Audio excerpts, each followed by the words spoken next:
আপনাদের পার্বত্য এলাকায় জিনের উপাসনা হয়। এখন বললেন ভাই কেমন করে জানলেন? যত তান্ত্রিক মান্ত্রিক কবিরাজ জাদুকর সব এই পাহাড়ি এলাকায় ঘুরে বেড়াচ্ছেন, এবং চোখ কান খোলা রাখলে আপনারাও বুঝতে পারবেন জিনের উপাসনা করলে অনেক কিছু ভেলকিবাজি দেখানো যায়। জিনকে আল্লাহ পাক কিছু ক্ষমতা দিয়েছে। জিন অনেক দূর থেকে দেখতে পারে।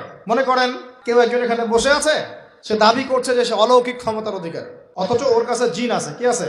জিন। এখন আপনি শুনেছেন যে অমুক জায়গায় অমুক বাবা আছে, সে অনেক বড় ক্ষমতার অধিকারী, তো যাই দেখি ওনার কি ক্ষমতা। এখন আপনি রাস্তায় আসছেন, তার সেই জিন তো আগেই দেখতে পাচ্ছে আপনি আসছেন দূর থেকে, সে আগে খবর দিল আসতেছে মক্কেল, ওই যে মক্কেল আসতেছে। এখন সে বলল যে ওই ব্যক্তির সাথে যে জিন আছে ওর সাথে কানেকশন করো। সবার সাথে একটা জিন আছে না? আছে কি নাই? একটা করে জিন শয়তান আছে না সবার সাথে? দুইজন ফেরেশতা একজন জিন সবার সাথেই আছে, আছে কি নাই? আপনার জিন জানে আপনার সাথে অতীতে কি হয়েছিল? জানে তো। আপনার জিন আপনার সাথে আছে না শুরু থেকে? তাহলে আপনি 1 মাস আগে কি করেছেন আপনার জিন তো জানে। ও ভবিষ্যৎ জানে না কিন্তু অতীত তো জানে। ও তো ভবিষ্যৎ জানে না কিন্তু অতীতে আপনি কি করেছেন ও তো জানে, জানে না? এখন এ ওর সাথে এই কারিনের সাথে যোগাযোগ করছে। এ ওকে বলছে এই তো 1 মাস আগে অমুক মেয়ের পিছনে দৌড়াইছিল, এই 1 মাস আগে অমুক একটা মেয়ের পিছনে দৌড়াইছে, ওই মেয়েকে পাওয়ার খুব চেষ্টা করছে। এ তো 1 মাস আগে ব্যবসায়ী কাজ করছে, এ তো 1 মাস আগে ওই কাজ করছে। এখন আপনি হেঁটে হেঁটে আসলেন, এদিকে খবর পাস করা শেষ, এসে বললেন বাবা আপনার কি ক্ষমতা, আমি আপনার ক্ষমতার নিদর্শন দেখতে চাই। সেই বাবা এখন বলছে যে তুই তো সেই ব্যক্তি না, তোর নাম অমুক না? আপনি তো ভেবাচকা খেয়ে গেলেন, হ্যাঁ তাই তো, আমার নাম তো অমুক। তুই তো 1 মাস আগে এই মেয়ের পিছনে ঘুরছিস না? হ্যাঁ, তাই তো, আপনি কেমন করে জানলেন? তুই 1 মাস আগে এই কাজ করছিস না? হ্যাঁ, তাই তো, আপনি কেমন করে জানলেন?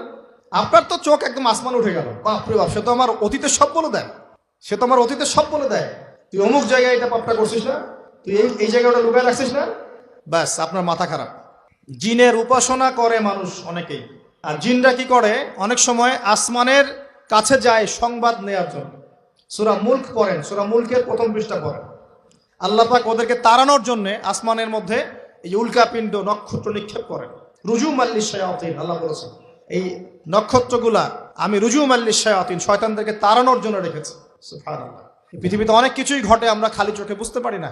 এখন কেউ যদি জিনের উপাসনা করে, জিনকে সন্তুষ্ট করার জন্য এই কুরবানি করে, তাহলে কি শিরক হবে কিনা? সেজদা কার জন্যে?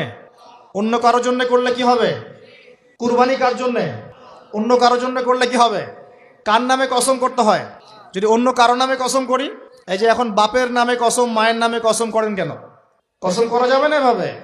মান হালাফা বিগাইরি ইসমিল্লাহি ফাকাদ কাফার, কেউ যদি আল্লাহ ছাড়া অন্য কারো নামে কসম করে সে কুফরি করবে। যদি কসম করতেই হয় আপনাকে আল্লাহরই কসম করতে হবে। যদি কসম করতে হয় কার কসম করবেন? আর আল্লাহর কসম করে কি মিথ্যা বলতে পারবেন? মিথ্যা বললে তখন কাফারা দেওয়া লাগবে। আচ্ছা, কাফারা কি? সবচেয়ে সহজ কাফারা হচ্ছে 3টা রোজা রাখা। কয়টা রোজা? 3টা। এখন কসম করবো আল্লাহর জন্য, দোয়া করেন কার কাছে? দোয়া কার জন্য? এখন যদি অন্য কারোর কাছে দোয়া করা শুরু করি, সন্তান কে দিবে? অন্য কারোর কাছে চাওয়া শুরু করি,